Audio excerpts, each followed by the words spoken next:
I guess my point is that we really don't need indicators for anything more than really a confirmation. If I see a downtrend and I want to confirm it, let me throw some some moving averages on the chart and see whether it's a downtrend or not. Awesome, cool. That's great. But outside of that, we really just don't need indicators. Pivots and I'll expect like a moving average, fine for a quick confirmation, maybe an RSI to see strength. But other than that, what do you really need? Right? A pivot. Well, I mean, I can show you a pivot without a pivot. I bet you I could take right now and go and drop a few of these lines on the chart right here like this. And then if I throw pivots on my chart, I bet you those lines are in the same spot. You don't need the pivots to know that stuff. You just come back to market structure and then understand the difference between major and minor support. Understand the difference between supply and demand levels versus just simple support and resistance. Understand where institutions are making money moving the market. And see, now that, my friends, is how you really become a professional trader. Because I can tell you now, the guys in the trade rooms on Wall Street are not sitting around looking at pivots. They're not sitting around trading parabolic dots. You know what I mean? They are looking at money moving in the markets. They are looking at accumulation and distribution. They are looking at how much money is there and how much demand for it do we have. And if there's more demand than supply, price goes up. If there's more supply than demand, price goes down. Simple. Simple. Is everybody with me so far? So watch this. We'll come back to the candles in a minute. You guys I like to give you some illustration on a chart, and then we'll come and confirm it on the candles. So price moves up, and let's say we get that little demand area, right? We see price gather. Generally, there's a fake out, and then generally there's a strong push out. What is that? Somebody tell me. What is that? Sure, it's a base, right? Right, it's an accumulation. It's supply, right? Price moves down. Base is out down here. Likely back where we saw this happen. We get this. Likely we see a fake out and a strong push out. What is this? Right? It's demand, right? So we have supply up top, demand at the bottom. All right. So now, how do you identify it? Let's come back to something for a second. If you come to look at the charts and you can find an area where you can find a supply zone, what is that telling you? That's if you see a supply zone, meaning it's in an uptrend, and you see an area gathering before a strong breakout to the downside. If you see a supply zone, then that tells you that supply is heavy. We have a high supply, meaning that normally there is going to be what? A drop off. And that's going to continue to drop. I don't care what indicator says what. I don't care what signal comes from where. I'm telling you right now that price is going to continue to plummet and continue to plummet and continue to plummet until what? Until one thing happens. Until it hits a 50 moving average. Nope. Until it hits a 200 moving average. Nope. Until the Bollinger Bands expand. Nope. Until a pivot hit. Nope. That price is going to continue to drop and continue to drop, and nothing is going to stop it from dropping. No market structure, no indicator, no dot, no pivot, no anything is going to stop that from dropping until one thing happens. Until there is more demand than there is supply. When you get to a point where there's more demand in the market than there is supply, price will start going up.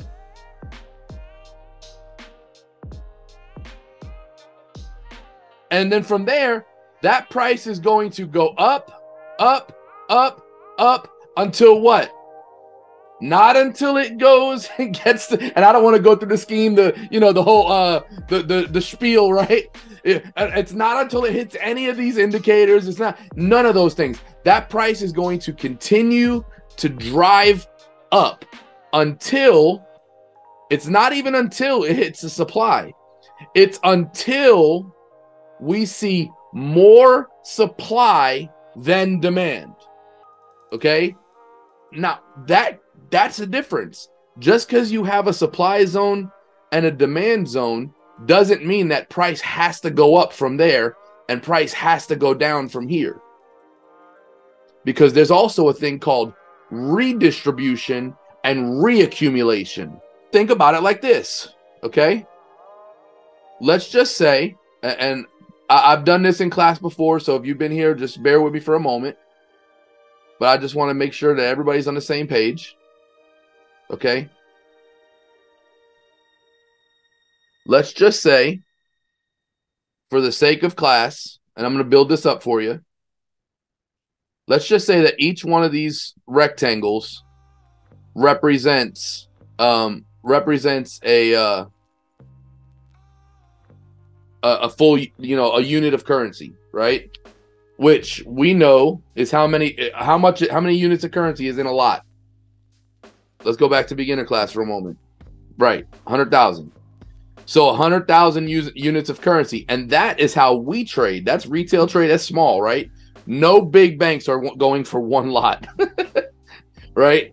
The big, BOA, BOE, these big banks, these central banks. I mean, these guys are trading hundreds and hundreds of thousands of lots. These guys are trading, literally millions and billions of dollars. $6 trillion a day in the Forex market, each currency holding a certain percentage of that. So if it's GBP, which generally is, 12% or so of the Forex market, you're talking about 6 plus trillion divided by, 12% of 6 trillion, in other words, right? So we're talking about a very large amount of money, billions of dollars a day going through GBP. So if that's the case, and this represents one unit of currency, let's just call this a billion, right? $1 billion, right?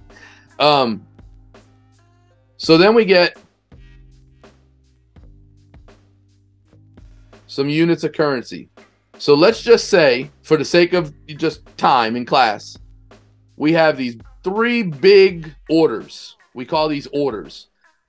We have these 3 big orders in the market, which, and again, these numbers are not real. They're not 3. They're more like 300,000, right? They're massive, massive orders.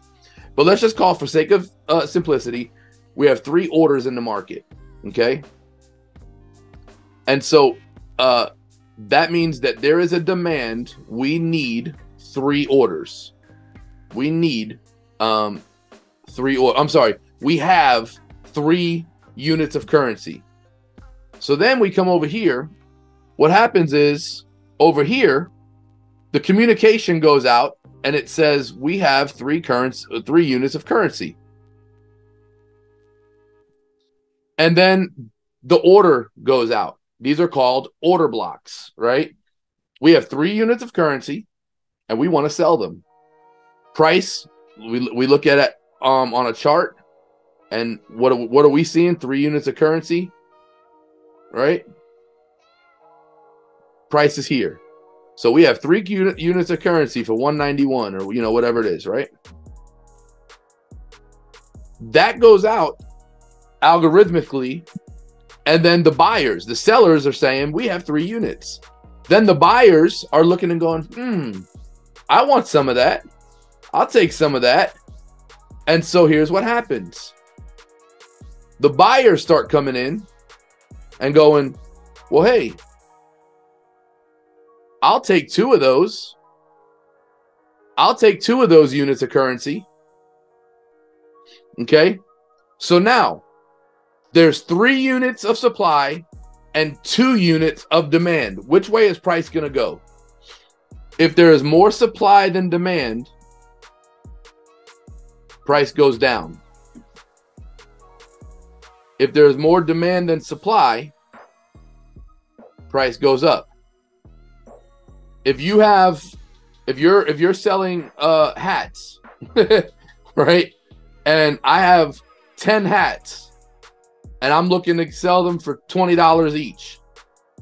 And when I make that post on Facebook, I got 10 hats for sale, $20 each. And then 3 people show up and buy hats, and I have 7 left. A week goes by, 2 weeks goes by, and I have no more buyers. What am I going to do with those 7 hats? What am I going to do to get rid of them? There we go.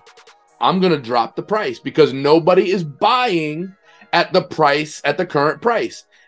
Maybe I caught 3 guys that just really, really love that team. They just love Michigan and wanted that Michigan hat, right?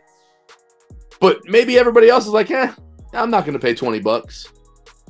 I'd probably pay 15, but 20 is too much. So I go and I drop the price to 15. And now suddenly after dropping the price to 15, so I was at 20. I caught 3 sales.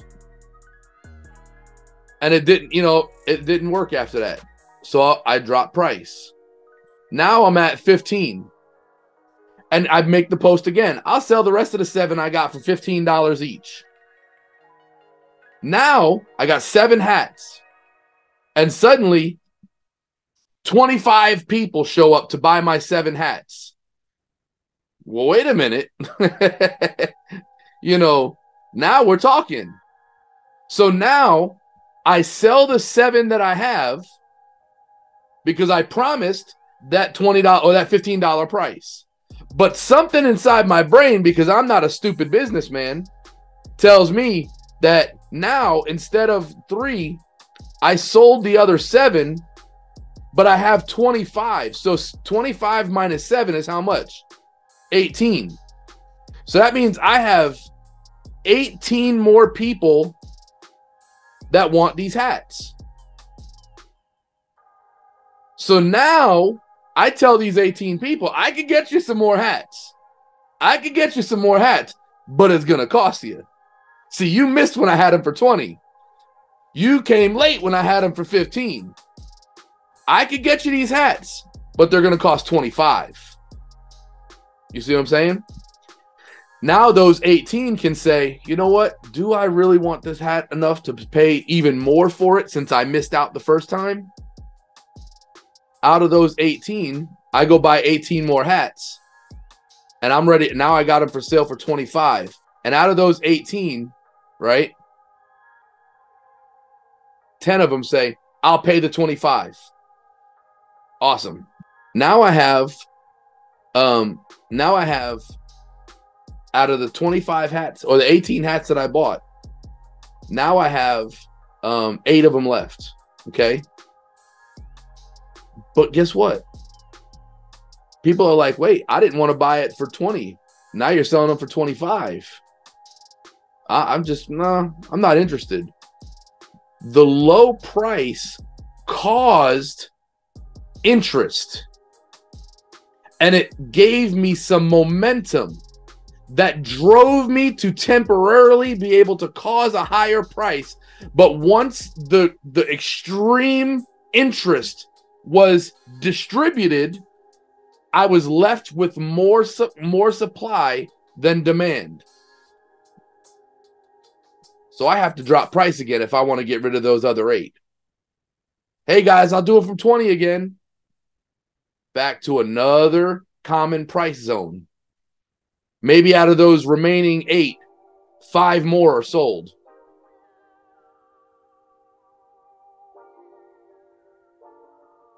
Now I got 3 hats left. I'm happy. I'm doing pretty good. But I still got 3 more hats. Do I really want to go and buy more supply if I haven't even sold what I have yet? Probably not. Especially when I haven't really even determined how much I could really sell these for consistently. At some point, price makes the happy place. At 15, I got a whole bunch of demand. At 25, I didn't get as much. At 20, I didn't get as much. Probably somewhere in the middle, which is where your moving average would go, is going to find me a happy place. And if I sold the hats consistently, at 1750, I would probably be able to keep a steady business. Buy 10, sell 10, buy 10, sell 10, buy 10, sell 10, buy 10, sell 10. Does that make sense? Because now I found the happy place. Now I found that perfect price where people are happy. Well, guess what? This is what happens in the market all the time. There is accumulation, and then there is distribution. And if there's not enough distribution, the banks are going to lower price to get rid of the rest of the distribution. But here's what's going to happen. Here's what's unfortunately going to happen. When they do that, they're going to come in and they're going to drop the price because they want to get rid of what they have. And when the price is real low, interest rates are high, price is low, we're at that demand, like really, the buyers are ready now. Guess what's going to happen? It's not going to be one order or two orders. You know what's going to happen? It's going to come in, boom. It's going to come in with big orders. And then suddenly, and I'm sloppy here, but you understand what I'm saying, right? Suddenly we got all these orders, 1, 2, 3, all, and we only, wait. We only had one more unit to sell. Now we got 8 orders. Guess what I'm going to go do? If I'm any smart businessman, I don't turn away money. If I'm a smart businessman, I don't say, sorry, guys, we're out of money. We're out of hats. We're out of cars. We're out of houses. When's the last time you saw a real estate agent tell you, I cannot get you a house? When's the last time you saw a car salesman say, I'm sorry, we can no longer sell you a car?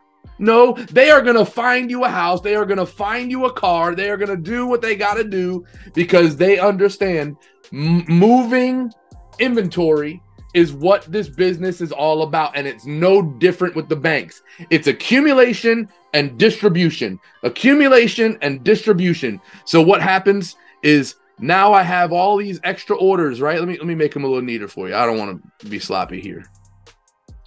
But I have all these extra orders now. And so now I have to ask myself, the banks have to ask themselves, right? What do we do? So guess what? What do? They go out and they start putting their feelers out. They start going to all the small banks. They start going to all the hedge funds. They start going to all the big money and saying, hey guys, we have an opportunity at this interest rate. So interest rates are X amount. If you give us the money that we need to fill those orders, you're going to get paid this much interest on your money. And all the big money hedge funds and all the big money market makers, the liquidity providers are saying, ooh, I like that interest rate. Boom, boom, boom, boom. Here's our money. Use it, use it, use it, use it. And all this money starts coming in. All this money starts coming in. And guess what? They end up gathering, accumulating, gathering more than what they really needed. So guess what happens now? Hey guys, we have more supply, right? While the demand was high, oh man, we're gathering, we got to fill these orders. But then at some point, the price gets so high that it prices buyers out. It's like, why would I buy at this price, right? When it's just probably going to drop here pretty soon. When something becomes inflated too much, the bubble will eventually pop. Right? That's what we're seeing with the US dollar right now. And with a lot of currencies, but inflation is very, very high right now because it's been blown up with these ridiculous interest rates and these, anybody can get a mortgage and I mean all this kind of stuff. And all of a sudden the dollar's just inflated. And guess what happens?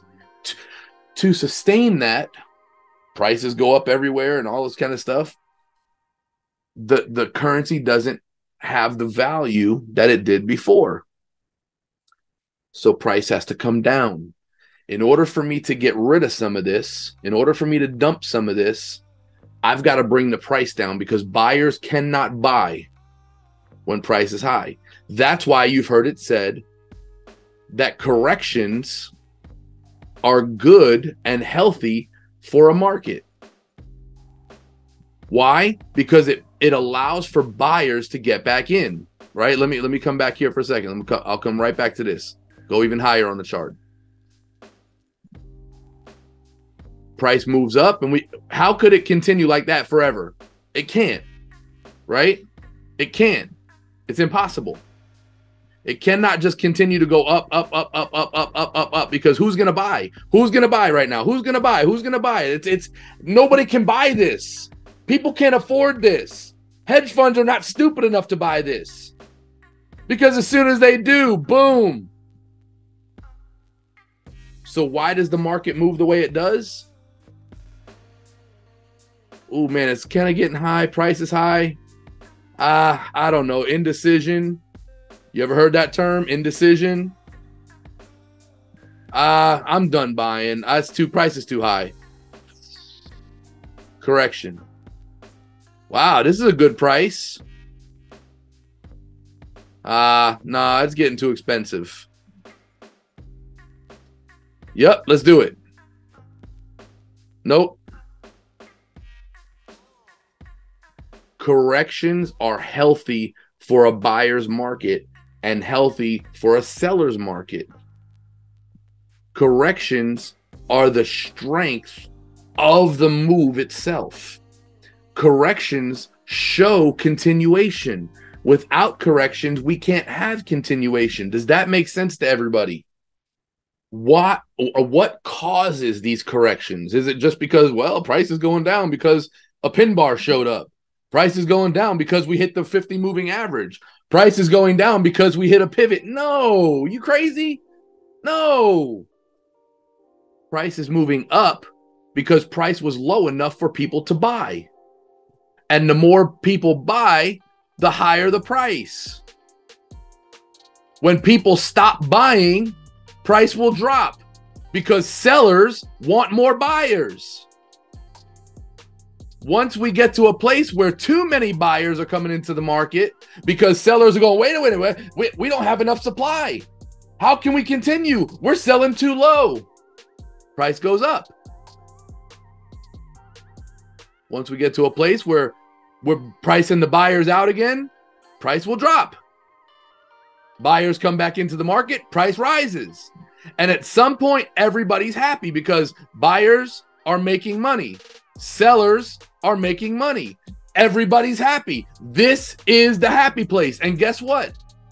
This, my friends, is where business is done. That is where business is done. It's not here. It's not here. It's not here. Not here or here so much, but right here. Nope. This is where business is done. When you have price too low, sellers can't sustain that. When you have price too high, buyers can't be in the market too long.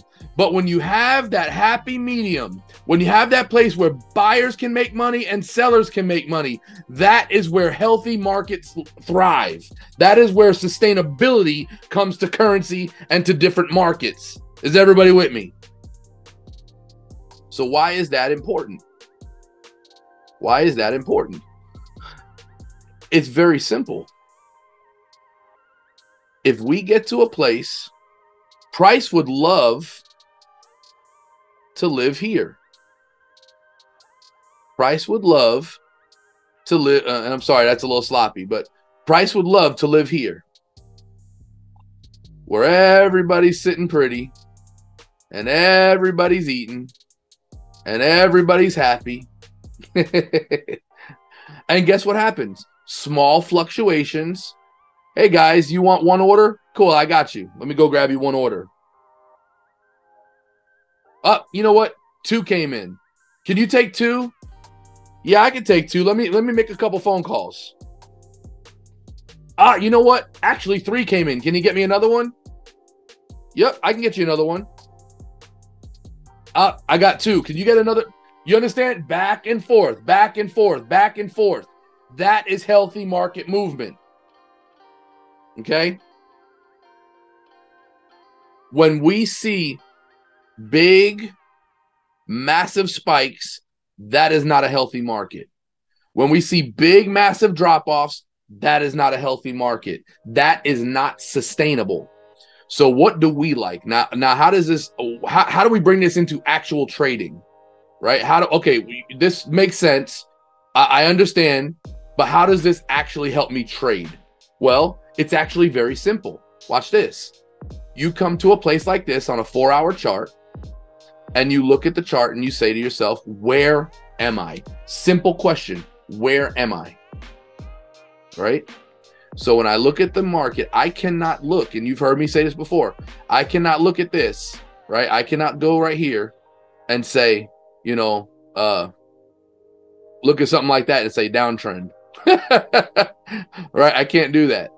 I have to look at the bigger picture, and I have to ask myself where I am. Well, right here, it's actually pretty clear. We've moved up. We had some gather. We had a dump off, and now we're gathering a demand where there's a distribution happening. Okay, more buyers are trying to come into the market. Now, how do we know this is going to be a buy?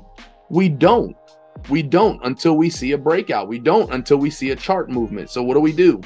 We take this and we mark it up. This is where technical analysis comes in to stand alongside of the fundamentals of market movement, of currency strength. We come in here and we say to ourselves, what do we see?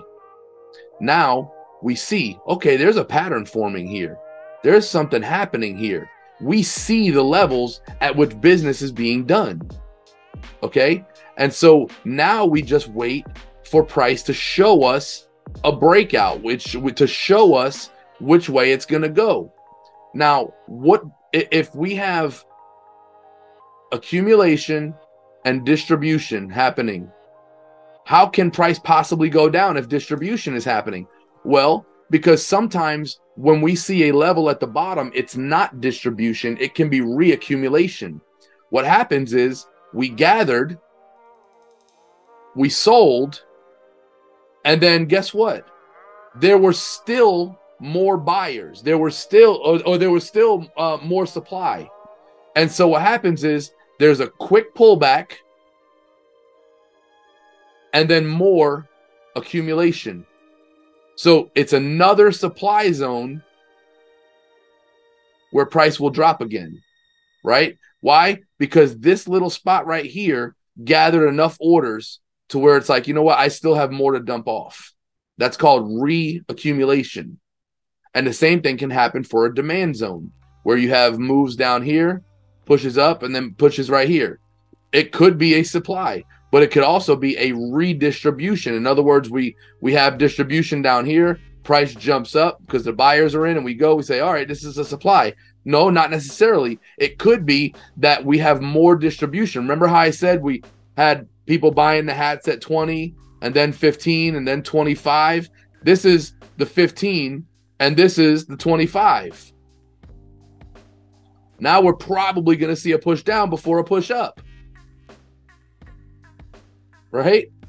So we have that 25 and it's like, okay, if I can get them to buy at 25, let's see if we can generate some buzz. Let's see if we can generate some buzz and get this currency moving. All right. Now, what we can do, let me come back to this real quick, and then we'll come right back to the chart, to the candles. When price moves up, there has to be something there that tells us more information. It can't just be up, down, up, down, up, down. We have to get information. When we see this information, what I want to see is as we're approaching what is probably some kind of previous level from way back here, you know, on a 4-hour chart or something like that, as we're approaching those big, strong structure levels from the higher time frames, I want to see how price is moving and how it's reacting. If I see a reduction, what do I mean by that? Price is pumping, and then all of a sudden, it doesn't pump, it pumps the brakes. Slows down. Man, what do I mean by that? It means we had these big candles, big pumping candles that are moving in the market. And then as we approach this zone, as we approach this area, suddenly it's like, wait a minute. Right. Love my Picasso work here. Beautiful artwork. Now suddenly the candles are getting small.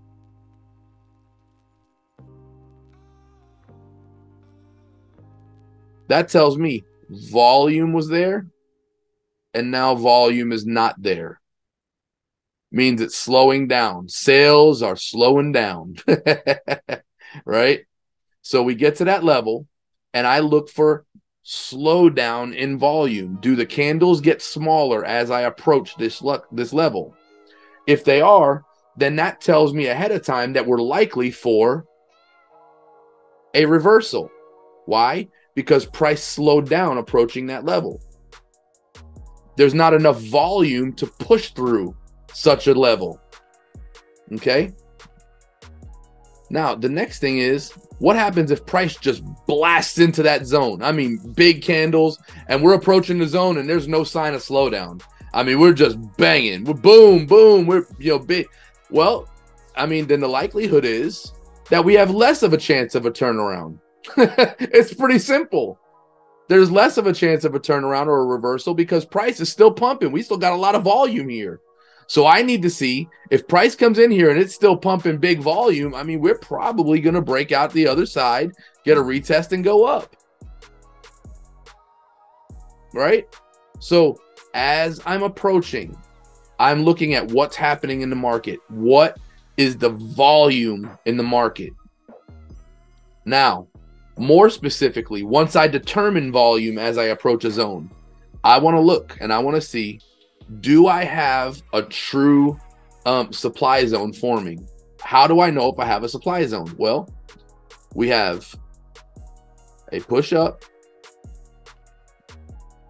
We have either one or a series of smaller candles before a push to the other side.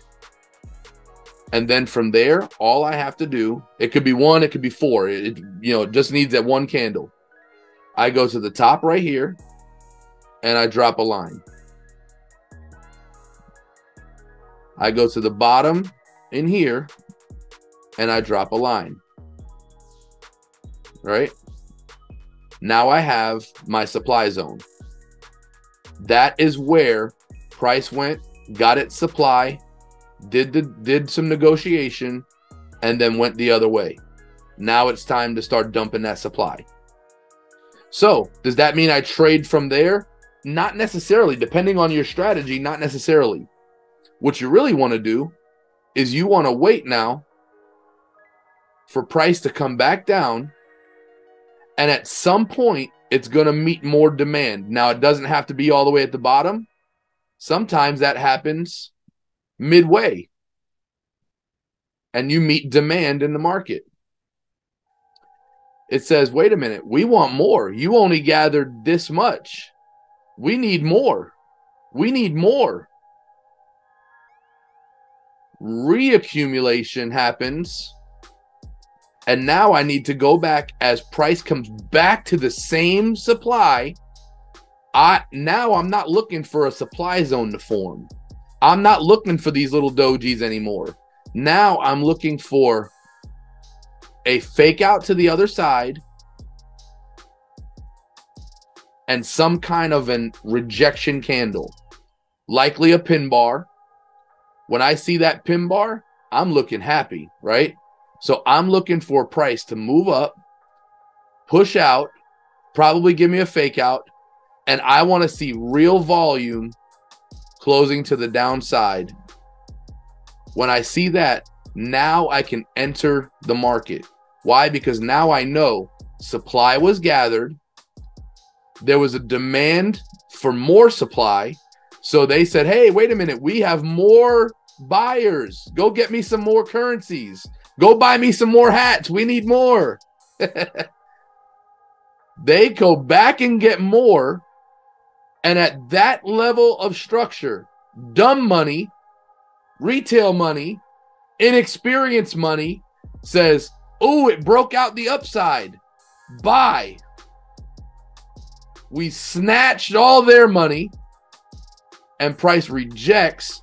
They lose their money. and price now comes back down to meet these guys who originally wanted to buy in the first place. We gathered, we went down, we did business. The business said we want more. We went and got more, and we came back and sold them more. There is your move. That's the one you want to trade. That is how you enter the trade. How do you do it? You come in here. Let me get this. You come in here. You set your stop behind here. You set your previous level right here as your target. And there you go. There's your trade setup. There's your trade setup. That's how you know supply is about to be dumped off. There is a distribution about to take place. We gathered, we accumulated. Now we're going to go distribute it. Accumulation happened up here, and the distribution is going to happen down here. That's how you set up your trade setup. Okay? Is everybody with me so far?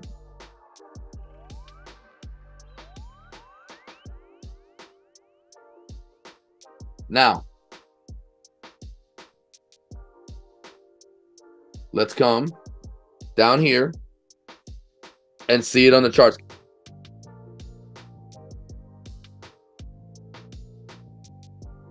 So here we go. What do? We find where we are. That's the 4-hour chart. Do I trade the 4-hour chart? No. I'm going to come down here to the 30-minute, maybe the 1 hour. Depends on what I'm doing. If I'm trading like this, day trading, I'm going to use the 4-hour. If I'm scalping, if I'm only looking for quick scalps, I'm going to start on the 1 hour. So for the purpose of this, I'm going to start on the 4-hour. I'm going to come down here, and I'm going to spread that out. Now, guess what? I already know at the top and the bottom of this pattern, this chart pattern, that I have market movement. So what do? If I come back to the top here, and I just mark where I had rejections, where I've had rejections, okay? So I'm forgetting everything else. I'm only looking at where I had my last rejections, okay? So I come back here. I look at it. Oh, just what we were talking about. Market's moving pretty good. Market's moving pretty good. It slows down. Market slows down. Look what happens. Market comes, rejects in here, and gives me a nice push in the opposite direction. So what do? I come here, I drop my lines, and there you go. I have my zone on the 30-minute chart. Price moves away from there. We gathered our supply. Price moves down. Same thing happens on the bottom. We get a rejection. What do? It's saying, hey, wait a minute, we need more. Well, if we didn't need more, how do we know they need more? How do we know? Well, it's real simple. If they didn't need more and there were no more buyers, price would have kept dropping. Because where there's no buyers, they're going to keep dropping price. The fact that price rejected the bottom shows that there is more need for supply. So what do? We come back, and we come back to that zone. Now let me take these chart patterns off real quick. Now look. Now this is a larger trade, right? This is from the 4-hour chart. All I have to do is wait to see if price comes back here, get a rejection, let the fake out take the the retail trader money, and then boom, I'm going to come down here where business happened, right? Remember, we mark up where the business happened down here.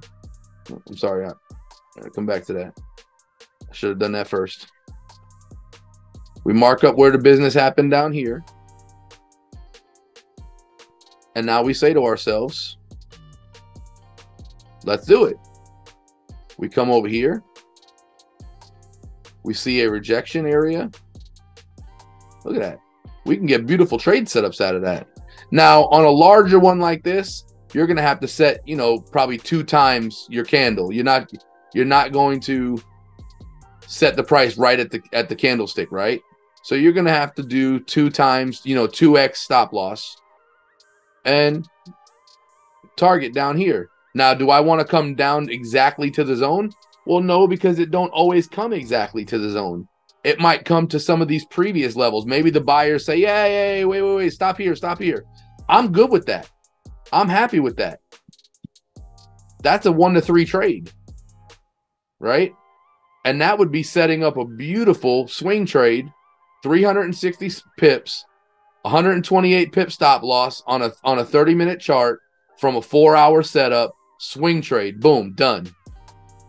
There's your swing. Now, do you have to take the swing trade? Not at all. What do we do if we don't want to take the swing trade? We want to get out, you know, quick in and out money, right? Very, very simple. Come over here. Let me get rid of this annotation. Let's come back here to the 15-minute chart. We're going to come back in here and we're going to say, within the confines of this area, were there, because these are major levels. These are the major levels from the 4-hour chart. Are there any minor businesses? Because maybe I'm not ready to play with the big boys. This is where the big boys are doing business. This is where the big boys are playing games. Maybe I ain't ready to play with the big boys. Maybe I got a $1,000 account and I can't get into a 150 pip stop loss. That's fine. All I need you to do is to come in and find minor zones, right? And see, can we find the minors? We can't play with the majors. That's fine. Everybody don't got to be a major leaguer right away. You could play in Pop Warner. You could play in the, you know, in the little leagues. You know what I'm saying? There's money in the little league. That's all right. Ain't nothing wrong with that. You know, ain't nothing wrong with it. So you come down here and you say, boom, let me come and see if there is a better setup for me. For me, okay?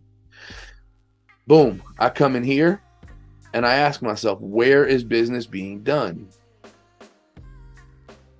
We have price drops, price goes up. Now we see a base. Price drops, now we see a base.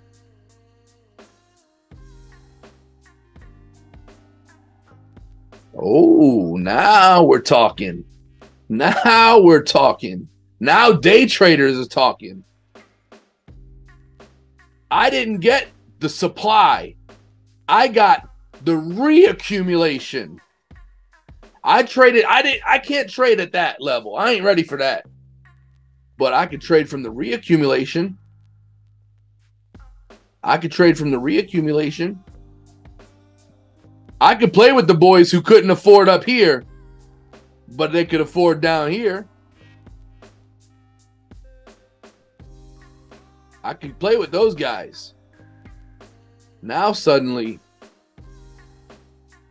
I start looking. Now suddenly, I start looking. My God. Look at that beautiful day trade. Oh, wait a minute. Maybe I can't even do that. Maybe I'm not ready to do that. Maybe I'm just ready to play down here. Maybe that's all I can do is play down here.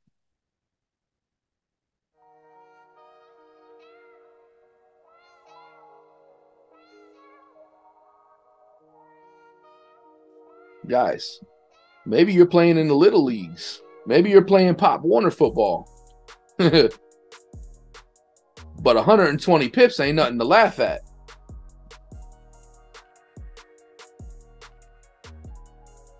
Now we're talking about a 45 pip, 120 pip day trade, small swing trade. Oh, that's still too big? That's okay. Ain't nobody mad at you. Maybe you got a small account. That's okay. We started. We were all there. Now I start looking and I say to myself, maybe there's something even smaller. Maybe what I can do is maybe I can't trade the whole zone. Maybe I can't get in and grab this whole thing, right? Maybe I can't do that. Maybe I can't do that. But what I can do is I can wait for price to come up into here. Oh man, I don't know. Is this going to be a reaccumulation, or is this going to be, you know, or an accumulation, or is this going to be a redistribution? I don't know. Well, let me see what I can do about that. Let me see what I can do about that. Because I might be able to play like middle school basketball. You know what I'm saying? I might be able to do a little something. So now I could come in here. Oh, sorry. Now I can come in here. Let me get rid of that annotation. It looks ugly. Right? Maybe I can't play with the big boys just yet. My money ain't right just yet. But when price comes and breaks up into here and starts giving me that base out, and we know it's in the happy place. Oh. Oh. That's what I can do for the small accounts. That's what I can do to make my money while my money is not in the hundreds of thousands of dollars yet. That's what I can do. So here's what I do. I wait and I see. I set up my trade setup just the way that I see the trade setups come out on TGP. I have no bias in the market. I'm not going to try to figure out if this is accumulation or distribution. All I know is business is being done. I don't know if it's going to drop or if it's going to rise. All I know is when I see that base out, business is being done. Negotiation is happening. Can the market tip its hand? Price rises. Price starts falling. What's going to happen? Likelihood is it's going to rise. Redistribution. Now, what if price comes up into here and starts going sideways, but then as at the end, boom, accumulation. Go watch my classes on this stuff. I teach this stuff a lot. The market tips its hand over and over and over again. All we have to do is be prepared to know what to do when we see those tells. I'm not here to be a fortune teller. I'm not here to be some Forex guru. My job is not to know everything. My job is to read tells. When the market gives me a tell, I react. Boom. Especially if you're a small account sniper. Especially if you're a scalper. What you're going to need to do is you're going to need to come up into here. Nope, so I'm going to get rid of that annotation. You're going to need to come up into here and say, you know what? If price is going to really give me a break to the downside, I'm going to wait for that peak. Price rises. Price comes up in here and starts playing around. I'm going to wait for that peak. I'm going to come in and I'm going to say, if price is going to sell, I don't enter the trade. I don't start doing buy stops and all that stuff, which that's a whole nother thing. I was just teaching somebody about that yesterday. That's a whole nother thing we can do, but that's not for tonight's class. I'm talking about those who are manually trading. I look for my setup and I say, if it's a sell, if price sells out of this zone, and this is an accumulation, I'm going to enter at the breakout of the bottom of my recent supply. I'm going to come back down here to this the closest area, right? I'm going to come to the closest area. And I'm going to go to the high side of the accumulation zone. And there's my trade. Now we're saying, wait a minute, I could do that. I could do that. That's a nice small day trade. I can do that. I can do that. That's one London session, one really nice trade. That I can do. Well, what if it's not a sell? What if it's a buy? That's fine. That's okay. We're not scared of a buy. Right? What if it does come up in here and start dropping? And we start to see what looks like a flag pattern or something like that. Very simple. We come, we grab our little buy tool, and we say, we're going to come here, and that's going to be our starting point. That's our starting point. And we're going to come to our low level down here, high, low, right? Reach high, reach low. Come to that base. We box it up. That's what we do. We box up the base. We come to our low. We set our stop. We come back here. Now, I know the drawing is on the screen, and we look for structure. All right, so let me put that back in the right place for you. All right, beautiful, beautiful artwork here, right? We come back here, and that's our first. You know, that's just how we're doing it at first. But then we start to say to ourselves, you know how when I send a trade setup, I tell you guys all the time, use the trend line for early or rejection entry. So now suddenly, price breaks out. Ooh. Bang. Bang. Right at the back of the candle. Bang. Chart's acting dumb. Right? Quick scalp. You're just a little bit better than 1-to-1. Why is it okay to take a 1-to-1 in this position? Because we know that this is coming. We know we're just looking for the quick snipe. We're going to get in with a $5, $8, $10, whatever your account size is, 1%. We're going to get in and we're going to snipe that. 15 pips, nothing. 15 pips. That's it. Once we get that, I'm taking half my position out. I'm taking 80% of my position out. If I started with a $10 lot size, I'm at a $2 lot size now. And I'm going to let it run. I'm going to let it run. I'm going to let it run because my account ain't ready to run yet. I get it. You can't take the 200 pip trade yet. That's fine. That's cool. Maybe your account can, but your brain can't. Your emotions can't. Your discipline can't. That's fine too. Do this. Start here. Grab your 80%. And just leave a little bit to run. And build up that or that financial capital and emotional and mental capital. As price moves, you start moving your stop loss into profit. As price moves, you're closing the trade along the way. Does that make sense to everybody? This accumulation and distribution works whether you're a scalper, a day trader, a swing trader. It doesn't matter who you are. I don't need a single indicator on my chart. I didn't even put an indicator.